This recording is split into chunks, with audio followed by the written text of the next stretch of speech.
porque agosto acorda com os gringos cheio de vontade de comprar, principalmente commodity bancão. É ou não é, Brunão? Eu tô fanfarrão nessa sexta, hein, pai? Consegui fazer 3 rimas sem querer. Sexta-feira, Gui. Sexta-feira pode. Boa sexta para você, boa sexta para todo mundo que tá acompanhando a gente aqui. Vamos lá, vamos falar um pouquinho sobre dólar, vamos falar um pouquinho sobre índice. Hoje que no finalzinho do contrato do dólar, né, eu fico menos pior na fita aí, por isso que eu sempre falo para vocês que é muito mais fácil ser analista que ser trader, mas de fato o dólar cai e tomara que continue caindo, deixando as resistências clássicas aí nos nossos 5,37, 5,18, 5,318 ali. Então tomem cuidado só com essa nova altinha que ele pode dar, mas acho que o topo foi marcado. Assim esperamos, né? Um agosto mais pacífico, Gui. Pô, imagina só, pai, que delícia. A gente vai e finaliza agosto lá pro dia 10 já. Todo mundo já cansou de ganhar dinheiro no dia 10, a gente só fica assistindo o mercado. Coisa boa, eu acredito. Inclusive, eu acho que a gente merece. É isso, Gui. Merecemos. Boa. Se a gente puder depois, só não, se der tempo também, comentar a respeito de Petrobras, porque lá no mercado americano já estava subindo mais de 6%, né, na prévia, então é um papel que naturalmente todo mundo vai ficar de olho e muito forte na data de hoje. Vou subir sua tela, tudo bem? Tudo bem, Gui. Começar com a Petro, pessoal. O vídeo da Petro, para quem quiser acompanhar, tá no Station. Tá? Fala um pouquinho pós-dividendos, fala dos dividendos também. Mas, pessoal, acredito que o volume, principalmente de sardinha, né, seja muito grande para a Petrobras. Tá? Ela deve andar meio que a par do preço do petróleo. Tá? Então, tirem um pouquinho até o dia 11 de agosto, para quem não entende de datas. Dia 11 é data corte. E aí você dormiu comprado ou comprada na data corte. No dia seguinte, dia útil seguinte, você já pode fazer o que bem entender. Sai o valor bruto, tá, dos dividendos, o valor líquido, porque é dividendo, né, de 6 e pouquinho, tá, que é um dividendo exorbitante, e aí o preço se reajusta. Então, eu acredito que até a data corte, que se não me engano é dia 11 de agosto, essa Petrobras vai andar meio que por conta, tá, e para cima. Quais são os alvos aí? Ela já atingiu o alvo de 32,68, tá? Agora é 34,32, 34,89, tá? Tomem cuidado que vai ter um capítulo à parte para a Petrobras pós-dividendos, provavelmente ela deve voltar aí a seguir preço do petróleo. Se você está curioso, na Station tem um vídeo onde eu ponho a correlação entre petróleo Brent e preço da Petrobras, como que está nesse momento, como que esteve nos últimos meses, e também fala um pouquinho sobre os dividendos e sobre o preço-alvo. Mas para cima, pessoal, é 34,32, 34,89, tá? E para baixo tem um suporte aqui em 31 e 33, tá? Não acredito que ela consiga baixar dos 30 até a data corte, pessoal. Vai ter pressão compradora, ontem já entrou volume aqui, mesmo com o petróleo não performando bem, tá? Com dados fracos econômicos americanos, então recessão menos demanda, logo as commodities tomaram uma pancadinha ontem, pelo menos estabilizaram ontem, tá? Com mais dados fracos, mais recessão, menos demanda, aquela coisa toda. Então, commodities não tem um cenário muito interessante, mas tanto Vale como Petro, que divulgaram as datas dos dividendos, devem receber fluxo comprador até a data direito, né? Até a data base. Depois, as coisas normalizam em relação às correlações para com as commodities. Então é isso, Gui, sobre Petro. Quer comentar alguma coisa? Essa imagem aí, comentar nada, só comentei ali na rádio já, inclusive, que hoje as pessoas vão olhar e apesar de um gap de alta, que é óbvio, né? Nada mais óbvio do que isso, a gente precisa tomar muito cuidado, porque simplesmente ela pode abrir com um gapão de alta e sim continuar a subir. Então era mais para que a gente tivesse a referência de preço, né? Referência de onde poderíamos estar aguardando chegar Petrobras, porque que é para cima a gente já sabe, principalmente com esse atrativo bilionário dos dividendos. É isso, Gui. E aqui, imagem vale milhões, viu, pai? Essa imagem vale milhões. E aqui um pouquinho da imagem também que mostra, pessoal, que é muito mais fácil ser analista, né? Então, essa semana aqui, ó, desse candle vermelho, foi a semana em que os preços tocaram do dólar, né? No meu alvo, no finalzinho do amarelo aqui, certo? E passou-se 2 semanas sem que de fato vendesse, né? Continuou com a pressão de compra. E de repente, essa semana aqui vai fechar, esse candle ainda está se movimentando. Então, a depender de hoje, ele vai fechar com mais cauda ou com menos cauda, tá? Mas depois de 2 semanas, então, o trade também fez sentido para o analista, tá? Então é isso, pessoal, tem que ter um pouco de paciência, a vida do trader é muito mais difícil, por isso que gestão de dinheiro é muito mais importante para o trader, para o analista, sim, a leitura macroeconômica, fluxo, acaba sendo mais importante. Mas para o dólar, ele deixa os 5.318 e os 5.375,5 como resistências, como grandes resistências. Não seria bonito, seria legal ver esses preços voltarem acima dos 5.375,5. Tá? Então a gente vai ver esses dois pontos, 5.318, 5.375,5, como grandes guardiões ali, resistências agora. Finalmente, resistências. Tá? Passaram aí 2 semanas sem ter muito protagonismo. Agora eles voltam, 5.399, volta a ser o que eles sempre foram, na minha opinião, resistências pós-risco fiscal. E agora com esses dividendos da Petro, pessoal, ficar de olho na União. Tá? Eu sei que a dívida PIB subiu um pouquinho, mas ficar de olho em fazedores de política, isso não para 2022, né, por causa das eleições, mas para 2023, como que eles vão utilizar e como será reportada a utilização desses recursos, para aí sim, né, murchar cada vez mais o fiscal. Murchou o fiscal com a política monetária contracionista do jeito que está, Selic lá em cima, é dólar para baixo. Aí volta a correlação do mundo normal e redondinho girando, tá? Mas finalmente esse gráfico apareceu um candle vermelho aí, para dar um pouco de credibilidade para mim, porque foi um suor danado aí, enquanto a gente estava pressionando 5,37 ali, 5,39. Bom, o dólar hoje, pessoal, ontem ele, né, derrocou, chegou a fazer um pouquinho de suporte no 5,178, depois um pouquinho no 5,161, foi mínima, né? Pontos nossos aqui dos relatórios. Hoje, de novo, são suportes, mas tudo é fraco até os 5,110. Acho que o 5,110, acho não. O 5,110 é o primeiro ponto forte de suporte. Que a gente vai dar uma olhadinha no pós-PEC dos precatórios, no pós-dividendos da Petrobras, o que o país vai ser, como que a gente vai contrabalancear aí os riscos Brasil de um ano eleitoral também. Então, na minha opinião, a gente fica entre 5,110 e 5,30 até as eleições. Vai ser ótimo que não aconteça isso. Tá? O que pode ajudar, pessoal? Pode ter pesquisas, o Bolsonaro se aproximando do presidente Lula, um pouco mais de, o ex-presidente Lula, um pouco mais de equilíbrio nas eleições, eu acho que traz paz para o câmbio. Creio que isso seja um trade até que positivo para as estatais, para o Ibovespa e, de certa maneira, para o câmbio, mas não acho que o câmbio vai arrefecer, pessoal, muito mais do que o 5,110, talvez ali seja fundo. Se eu estiver enganado, pessoal, é o gráfico de fundo branco, e aí nós iremos rapidinho lá para os... deixa eu trazer aqui para vocês. Rapidinho a gente vem para essa região aqui dos 4.558, tá? 4.558 seria ali a primeira parada, que é o azul, tá? É o meu salário base, o azul, só não acho que ele vai se completar em 2022 devido a todo o nosso cenário político, etc. Tá?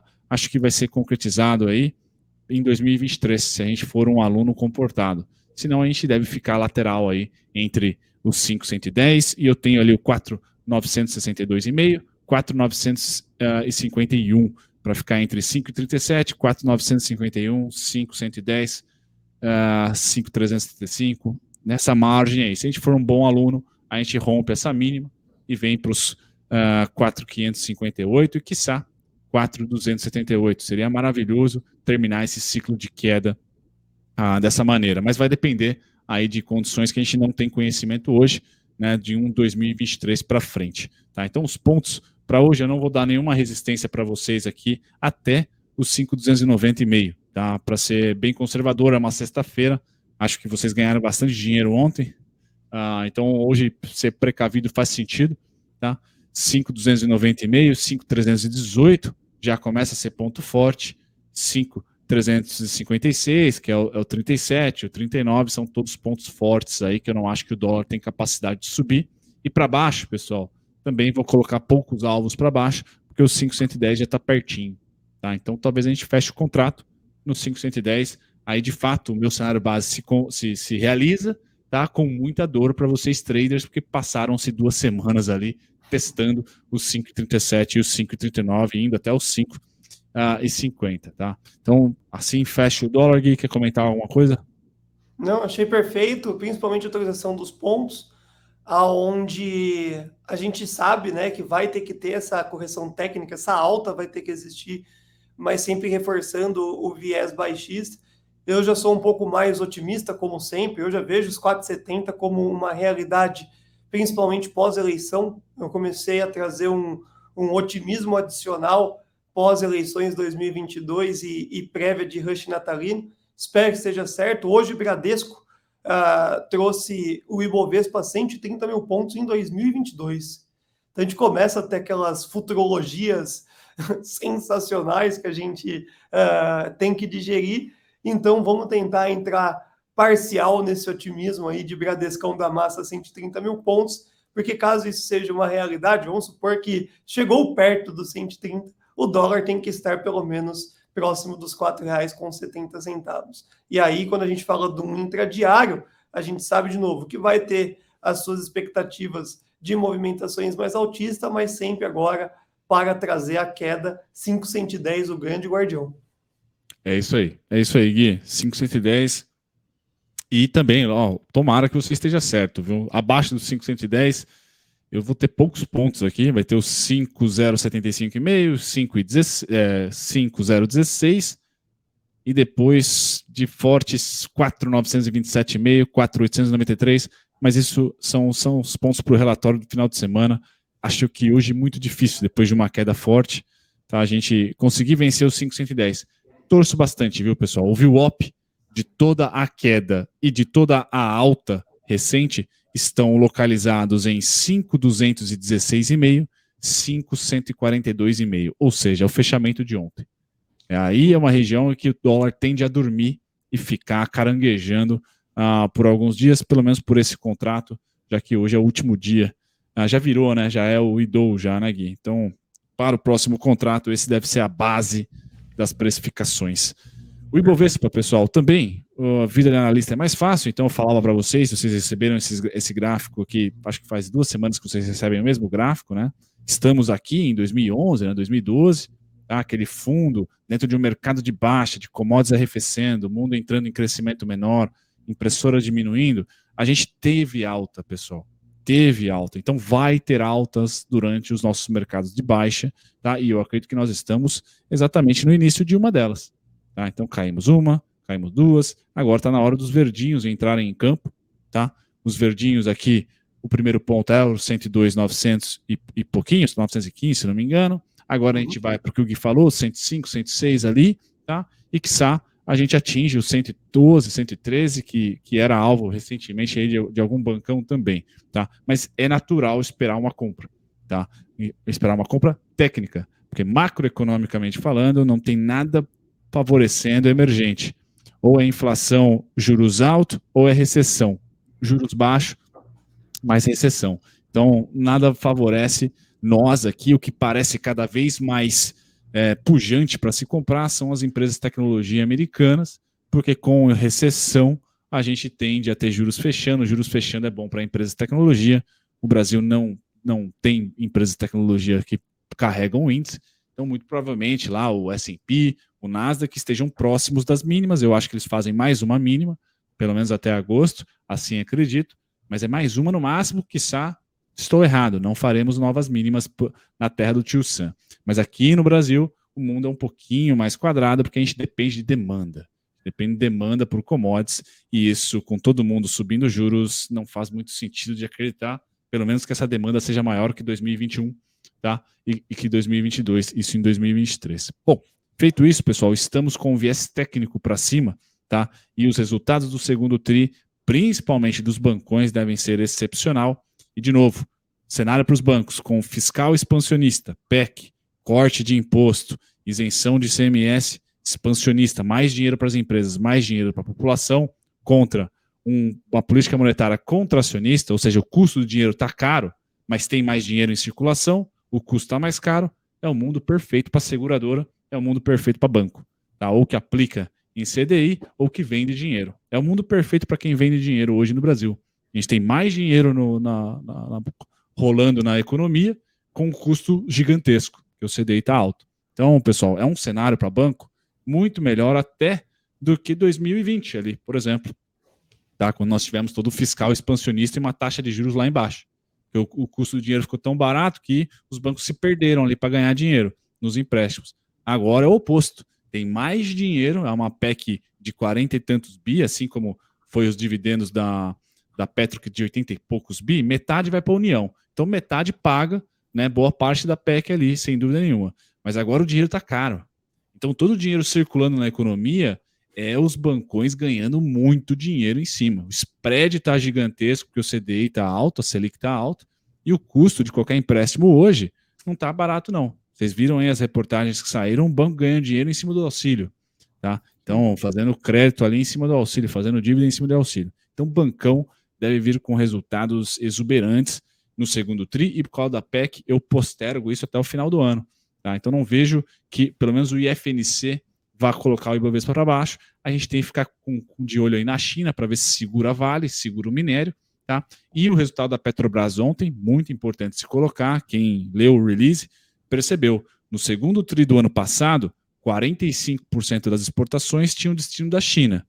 No segundo tri deste ano, a Petrobras falou que somente 15%, somente 17%. Ou seja, China está comprando da Rússia. Básico. Tá? Então, a Petrobras perdeu um grande parceiro e deve perder enquanto continuar a crise entre Rússia e Ucrânia. Talvez nem ganhe mais, porque estão negociando entre eles um petróleo mais barato do que o brasileiro. Muito provavelmente o Putin achou uma saída para sanções europeias e do Ocidente. Então, a Petrobras tem que se tomar muito cuidado depois dos dividendos, pessoal, com essa dinâmica. O terceiro trimestre, os olhares muito provavelmente vão ser para as exportações chinesas, se eles vão voltar a ganhar market share na China ou se vai continuar perdendo o jogo para o Putin. Eu teria um olho ali para Petro, menos para a Vale, porque a Vale ainda continua sendo o único destino das importações chinesas, porque não tem concorrente, a não ser a Austrália com a vinho tinto. Então, vamos ficar de olho nisso, cuidado, isso é importante para o Ibovespa. O dólar tende a despencar, o Ibovespa eu já tenho minhas dúvidas se sobe. Tá? Para os pontos do Ibov, pessoal, ele arrebentou aqui o 102,915, então ele volta a ser uma baita de um suporte. Vamos torcer para fecharmos a semana acima. Voltamos aos pontos do Natal, pessoal, do ano passado. Vocês da Conecta aqui já estão cansados de saber disso, desses pontos, 102, 104. Eles voltaram, pessoal. Então aqui a gente tem que fechar uma semana acima dos dois, 104,40, 102,915. Se a gente conseguir fechar, o 102,915 já funcionou como suporte, fechou, testou de baixo para cima, já é suporte.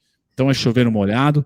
102,720, 102,915, suportaço, tá? Importantíssimo que a gente feche e abra a semana que vem acima, tá?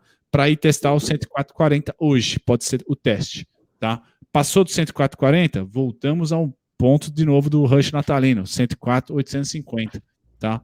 E aí a gente vai falar em algum momento do 111,250. É isso que eu tava na cabeça para lembrar. Fico com vergonha de errar, mas aí você me ajudou. Se a gente subir suficientemente. E com essa visão técnica de alta, pessoal, a gente inverte agora. Em vez de falar do dólar, a gente fala do índice. Então o índice não consegue cair, ou pelo menos não conseguiu cair, tá?